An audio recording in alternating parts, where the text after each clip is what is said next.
সোমবারে দুপুরে ফাটাফাটি লাঞ্চ থালা খাওয়া দাওয়াটা হয়ে গেছে অনেকক্ষণ, ভিডিওটা শেয়ার করা হয়নি। তো চলো দুপুরের লাঞ্চের থালায় কি কি ছিল তোমাদের সবাইকে জানিয়ে দিই। আজকে নিয়েছিলাম বাটিতে করে একদম গোল করে ভাত, সাথে লেবু লঙ্কা আলু সিদ্ধ মেখেছিলাম, শুকনো লঙ্কা ভাজা কাঁচা পেঁয়াজ দিয়ে, ঢেঁড়স ভাজা করেছি শুকনো লঙ্কা আর পেঁয়াজ বেটে বেশ গায়ে মাখা করে লাল লাল করে, পুঁটি মাছের সর্ষে বাটা করেছিলাম, দেখতে যেমন শুকনো শুকনো হয়েছে খেতে হয়েছিল দারুণ।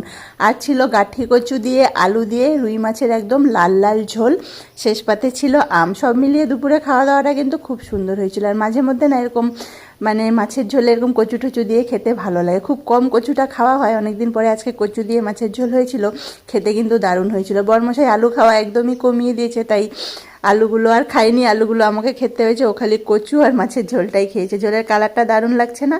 তো তোমাদের কেমন লাগলো লাঞ্চ থালাটা জানিও, আর ভিডিওগুলো কি তোমাদের সামনে যাচ্ছে বন্ধুরা সেটাও কমেন্টসে জানিও। সবাইকে শুভ দুপুরের শুভেচ্ছা। অনেকটা দেরি হয়ে গেল কিন্তু খাওয়া দাওয়াটা দারুণ হয়েছিল আজকে দুপুরে।